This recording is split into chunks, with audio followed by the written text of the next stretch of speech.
Hello, everyone. Hello, hello, hello. Happy New Year. I haven't seen you guys since last year.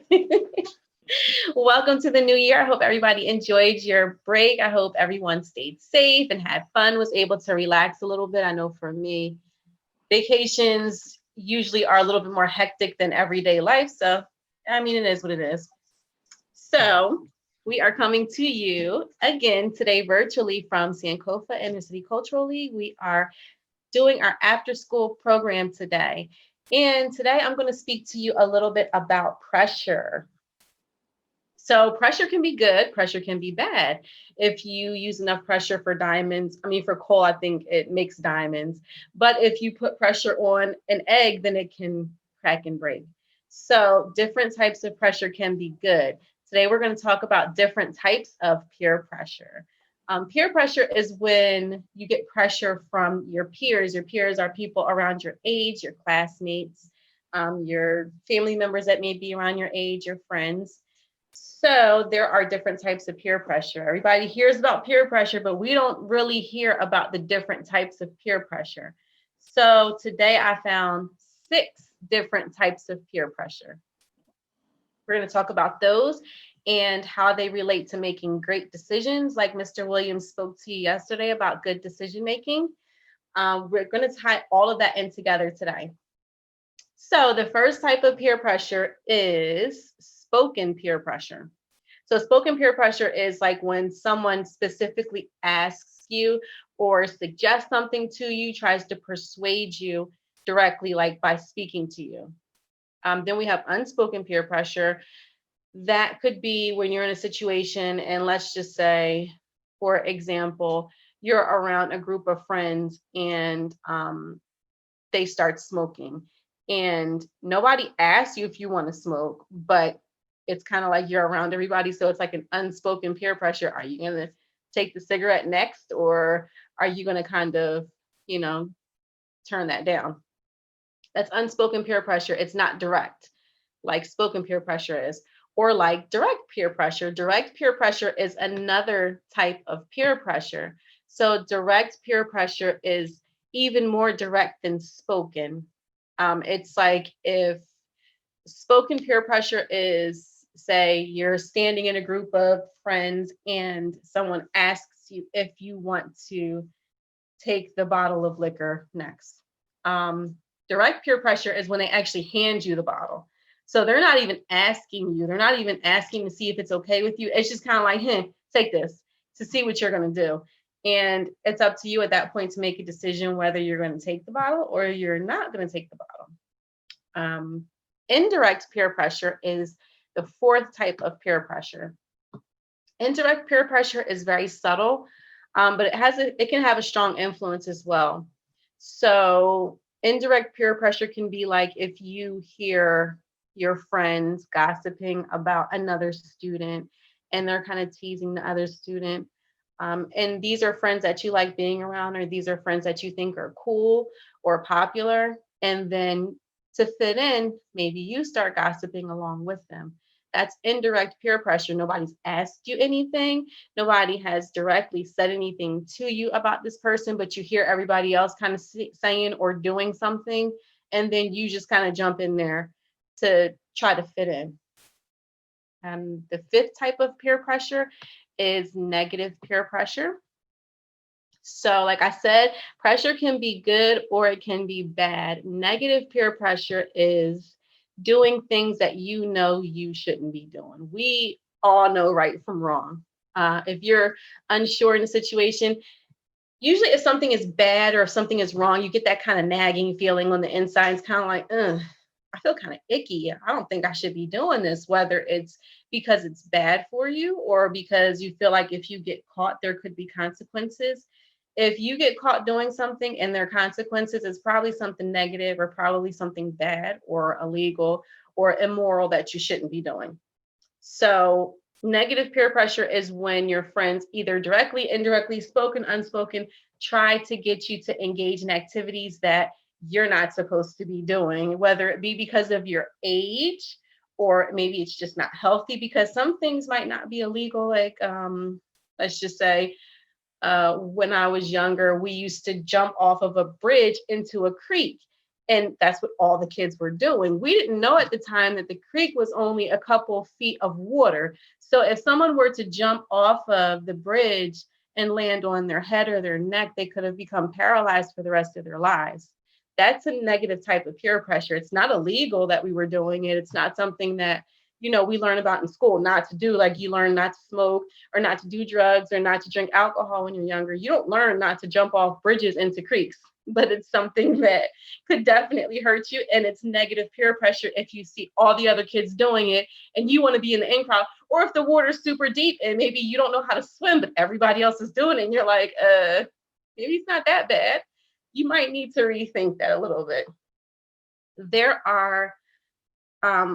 There's also pressures that are positive, like I said before. So that is our sixth type of pressure, peer pressure. It's positive peer pressure.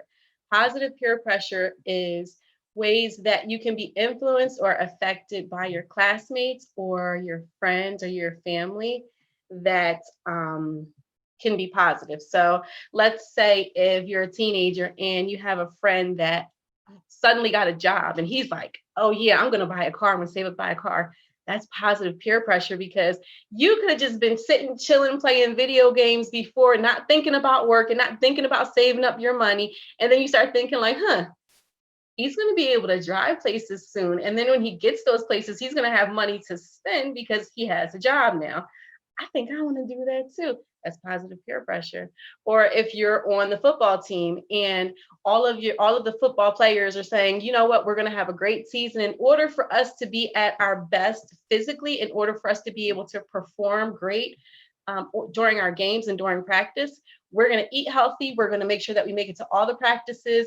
We're going to make sure that we don't put any nasty stuff in our bodies. That's positive peer pressure. So when you're thinking about peer pressure, there's a lot of different factors that go into making a decision. What are you going to do if you're in a situation where you're feeling pressure from your peers?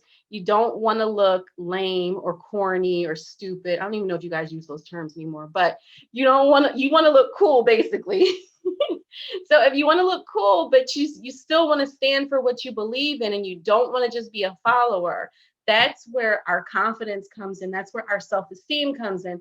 That's where we have to make the choices to be a leader. And we have to know that a lot of other children or students in those situations, sometimes they don't want to do the bad or negative things, but they're doing things just to fit in as well. So if you take charge and you're a leader and you're saying, you know what, I don't think this is a good idea. I'm going to do this because this is the cool thing to do, because it's the right thing to do.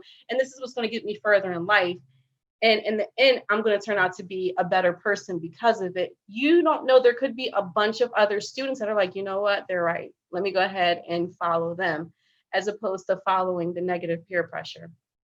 Or you don't even have to specifically down the negative peer pressure. What you can do is try to deflect the situation by using positive peer pressure. So if someone is in a situation where they're trying to get you to smoke or use alcohol or do anything that's illegal, like maybe steal or cheat or things like that, instead of doing that, and instead of saying, you know what, that's wrong, you shouldn't be doing that, you can do something like deflect the situation or diffuse the situation by saying, you know what, I'm going to go play basketball right now. Who's coming with me?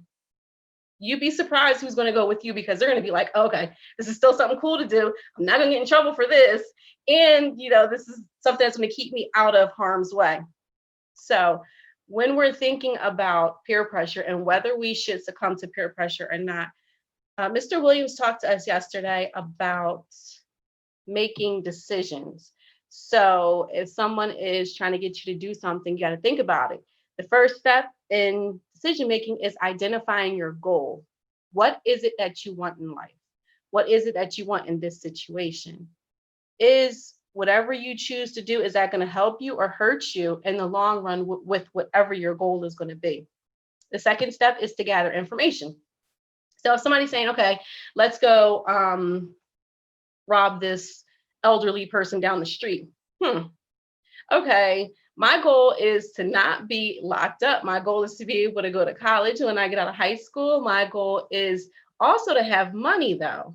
So let me think about this. Let's gather the information. What are we going to have to do? We're going to roughhouse this person and take their money. Is that something that you're going to want to have to live with for the rest of your life? The third step is considering consequences. So consider the consequences of that. If you do get caught, which a lot of times people can say, oh, you're not, don't worry about it. You're not going to get caught doing it. If you do something that's wrong or bad, eventually, like they say, everything that's done in the dark comes to light. That means that whatever you do negatively, eventually it's going to come out in some way, shape, or form, especially if you continue to do it. So you can say, well, I might not get caught, but let's just say, for argument's sake, you do get caught. What's going to happen? First of all, your parents are going to find out. That's horrible in itself. But then there could be the consequence of the authorities finding out, the police finding out. If the police find out, you're going to get locked up. Then you're going to have a robbery charge. If you have anything on you that could be considered a weapon that's armed robbery, you can go to jail for a very long time. All of a sudden, you're not on the football team anymore. All of a sudden, you're not a cheerleader anymore. All of a sudden, now you're in a juvenile detention center. Or worse, depending on your age, and if you have any prior convictions, then you might just go to jail and be charged as an adult. It all depends on the situation. Consider the consequences. That's a huge step in making decisions. The fourth step is to actually make the decision. So after you've thought about what your goal is, after you've gathered all of the information and consider all of the consequences, what could go wrong, what could go right, then you make your decision. And the last step is to execute, follow through. Go ahead, make your decision, stand by your decision, and don't let anybody make you feel bad for the decision that you've made, as long as it's in goodwill. If you feel good about that decision that you're making and you know that there's not too many bad consequences, but there are going to be some great rewards from it, then don't let anybody make you feel bad for it, because you're the only one that has to live your life. You're the one that has to deal with the consequences of the actions that you take. I want you guys to remember that. Let's start this year off great. 2021 is going to be fabulous. I can feel it already. Yes, let's get it, y'all. Make some good choices. And let's go ahead and be a force and an influence of positive peer pressure in our friends and our classmates' lives. Until next time, talk to you later.